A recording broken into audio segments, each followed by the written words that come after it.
Сәлеметсің бе оқушым? Бүгін өзім туралы бөлімін оқуды жалғастырамыз. Сабағымыздың тақырыбы қажетті заттар.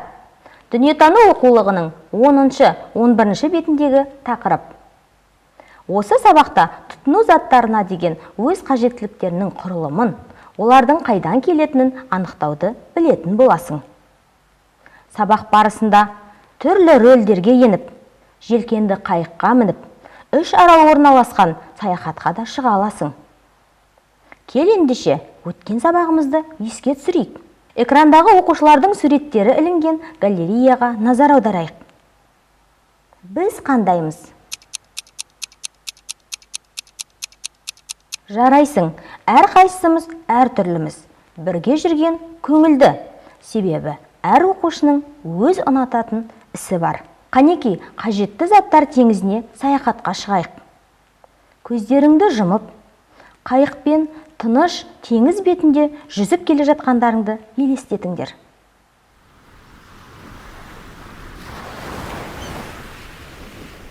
Көзімізді ашамыз. Кеменің бірінші бағыты қажетті заттар аралы екен. Осы аралда жалғастыр ойынын ойнайық. Оқу құралдары тақырыбына байланысты сөздерді атайық. Қаламсап, қарандаш, дәптер. Жарайсың, сен оқу құралдарының атауын атай алдың деп ойлаймын. Балалар, мен сендерге бір құпияны ашқым келіп отыр. Сөмкеге оқу құралдарын кешке салып қою қажет. Сол кезде таңертең сабаққа ешқашан кешікпей баратын боласың. Ал сөмкеге не салынады? Жарайсың, оқу құралдары салынады. Таңдау жаса, тапсырмасын орындайық. Суретке қарап, оқу құралдарын таңдаңдар.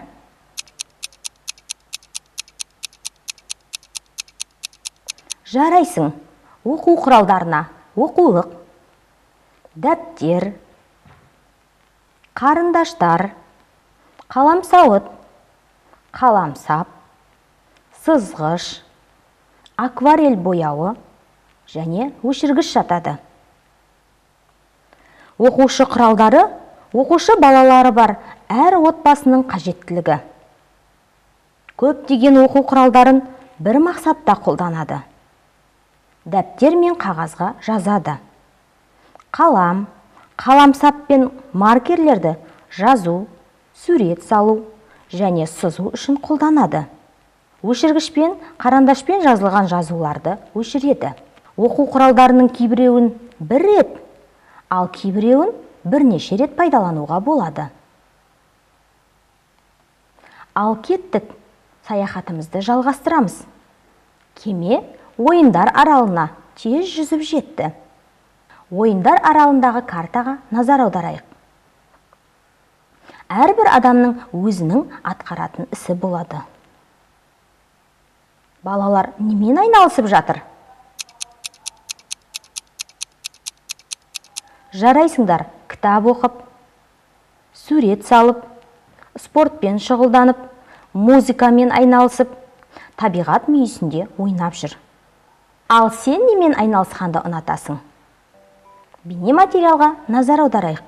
Алан, маған мұндағы үйірменің барлығы қызық болып тұр.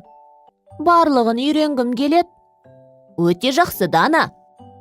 Мен ән, жүзу, сурет үйірмелеріне қатысып жүрмін. Тамаша, жақсы билейді екенсің. Бұл би қалай аталады? Бұл қара жорға қазақтың ұлттық биі. Түсінікті. Алан, мен сурет салғанды ұнатам. Сурет үйірмесіне қатысқым келеді. Ендіше жүре ғой. Сурет үйірмесіне кіріп, бірнеше қызықты ақпаратпен таныстырайын. Алан, бұл кісі кім болды екен? Бұл қазақтың танымал суретшісі Әбілхан Қастеев. Ол көптеген сурет салған. Мұндағы суреттердің авторы Әбілхан Қастеев пе? Дұрыс айтасың. Мұнда Шоқан Уәлихановтың портреті, Абайдың портреті, Амангелді сарбаздары деген суреттері. Тамаша салынған суреттер. Менің де осылай сурет салғым келеді. Ендіше іске кірісу керек. Ертеңнен бастап сурет үйірмесіне бірге қатысамыз.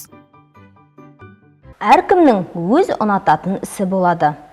Ұнататын ісіңмен айналыссаң, көңілді жүресің. Спортпен айналыссаң, күшті әрі епті боласың.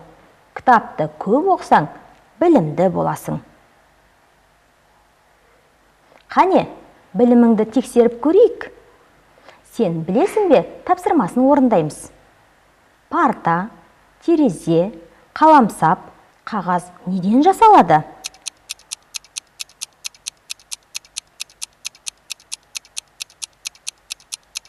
Жарайсың. Парта ағаштан,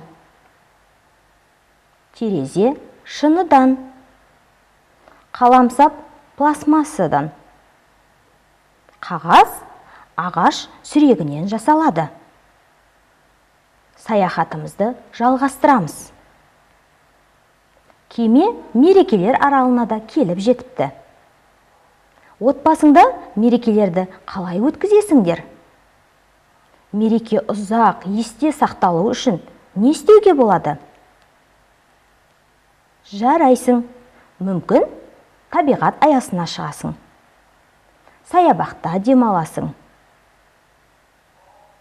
Киноға барасың. Әр отбасының өз дәстүрі болады.